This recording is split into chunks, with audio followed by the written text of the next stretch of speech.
So welcome back to another episode, and the hype has been building for months.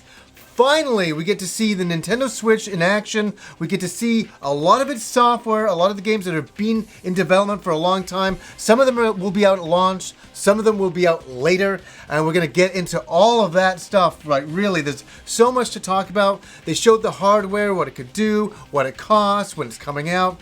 Let's get started. I wrote a lot of notes here, so I'm going to be looking at my notes as I was watching it. I kept writing things down that I thought were very, very important.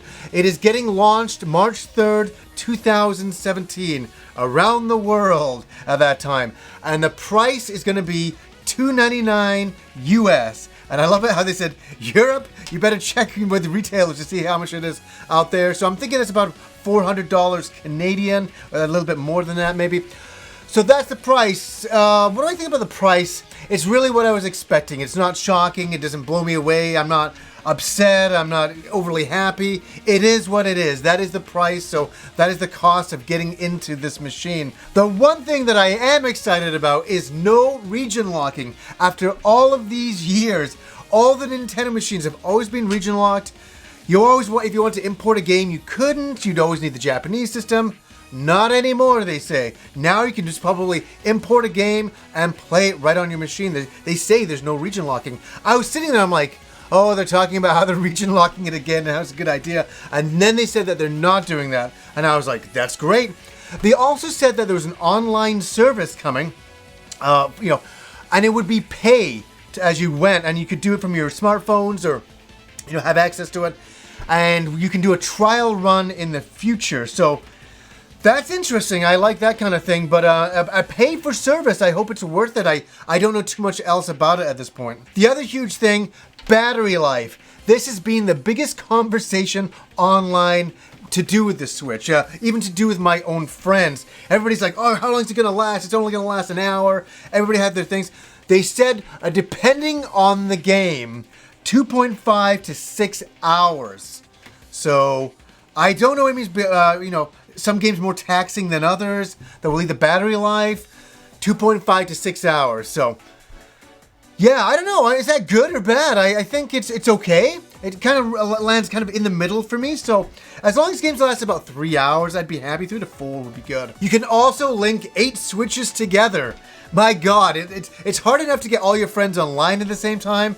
Now getting all of your friends to bring over their Switches, to play certain games. I don't even know how that would work or what you'd use it for. It's kind of wild. I guess for like sports games, simulation games, stuff like that. Now on the Joy-Cons themselves, where you hold and you attach to the screen, on the Joy-Con there's a little square button and you can hold it down, take screenshots, take videos. It's nothing brand new to video games, but it was kind of cool that they're doing that. So let's get into the games. They showed a few games here.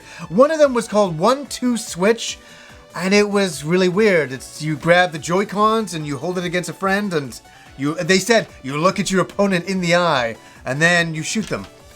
Yeah, or there seems to be some other things, some dancing, simulating things within there. I'm not sure. They didn't get into full details about that, but it looked unusual. I don't really know what to think about it.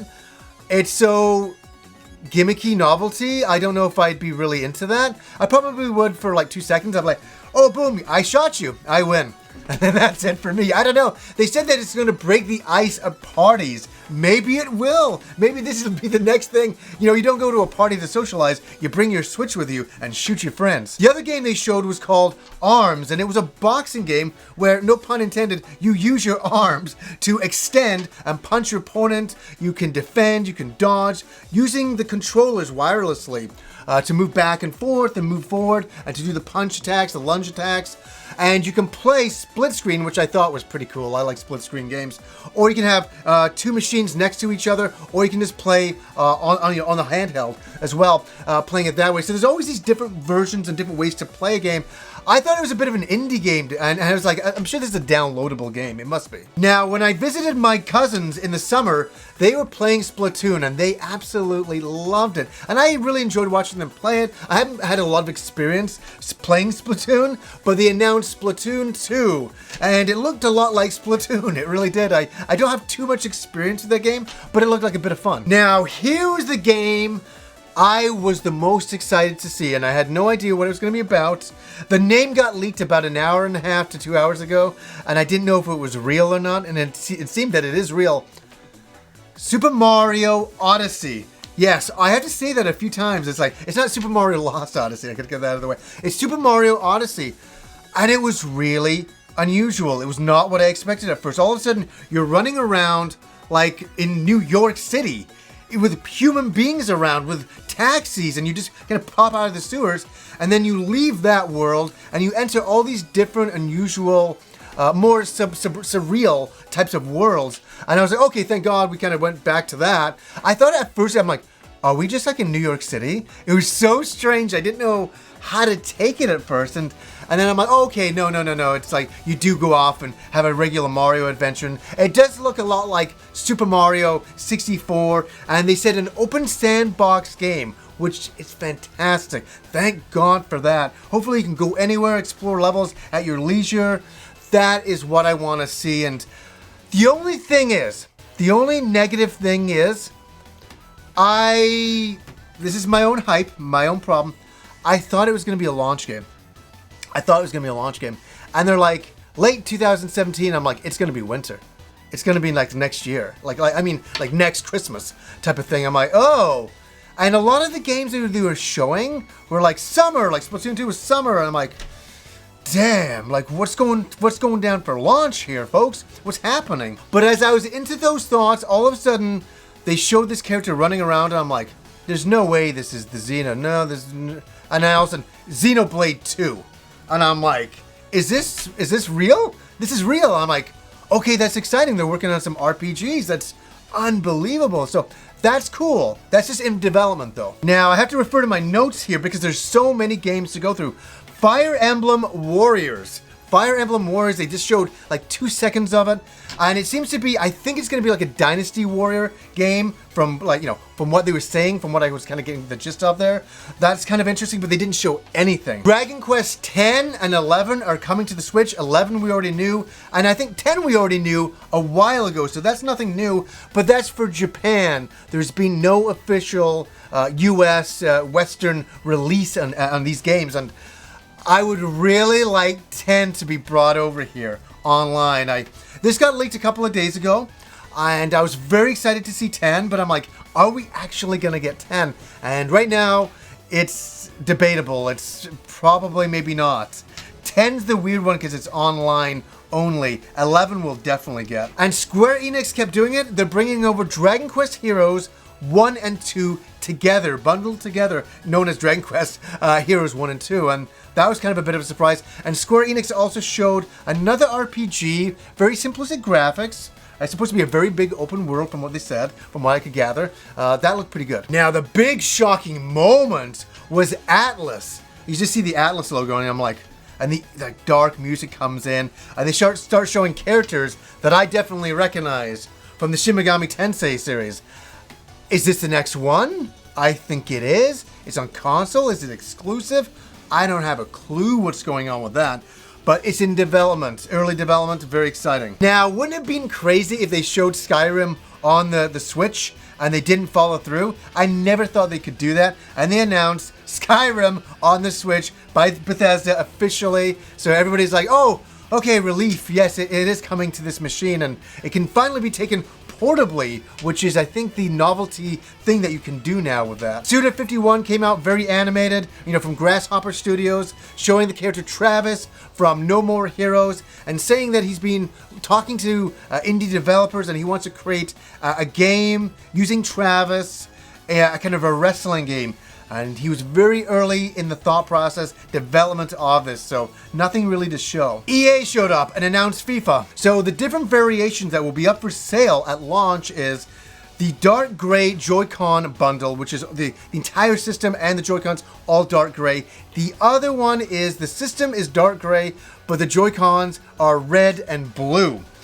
So you can have a very colorful system if you want to. It's at your leisure. You can have that. So I think both of those will be available at the same time. Now, we were unsure about this, but getting closer to the presentation, I did hear that, yes, it is officially coming out, and they confirmed it at the Nintendo presentation of the Switch here, that Breath of the Wild will be coming out on March 3rd for launch day. And then they had a big, gigantic thing in the end showing it once again. We've seen it so many times. It looks fantastic. It looks unbelievable. That is definitely coming out for launch. So that is really exciting. And this gets me to the end of talking about the bare bones of what was going on there. They showed a lot of indie games. They showed some games I've seen before. Like, they showed Street Fighter Hyper Fighting, the remastered version, the updated graphical version that they did years ago now. And quite a few other, like, virtual type console games that would be coming out. And, okay, what did I think of the entire presentation? I thought it was good. I may have gone in a little too hyped, like we all did. I think we always go into these things way too hyped. I'm number one to blame for that. I thought it was good. The hardware was exactly what it was before. Pretty much the game, you know, with Zelda was exactly the same as what it was before. They showed Mario and some other games, which a lot of the games, this is what my take on it. A lot of the games are very early in development. Some of them have just started. I thought for launch, there was going to be a bit more of a robust launch. Now, granted, this tomorrow morning, Treehouse is going to show and talk about a lot of the launch stuff and all that. So, right now, if I was going to go buy the machine, I'd be buying the Switch and Breath of the Wild. And that's really about it. I would love to get Mario, but that looks like it's next Christmas. Splatoon, summer. And any of the other games that they announced are way later. So I think, what was it, that Nintendo 1-2? Is that an actual game? Or is that some downloadable, like, free app for this thing? I'm still unsure about that at this point. So right now, it's exactly, I guess, what I thought it was. I guess I wanted some other hype moments like Mario and Zelda at launch. And maybe that's just asking too much. Maybe it's asking too much. I thought they were really going to come out swinging a little bit more with the software. But I guess maybe they're holding some things back. I just hope that we don't get a game every 3 months. I hope there's a lot more games coming out a lot more often. Because that's what the Switch needs more than anything. So what did you guys think of the presentation? Were you excited? Were you disappointed? Did you want more? Did you want less? I don't know. Let me know down below. So anyways, guys, until next time.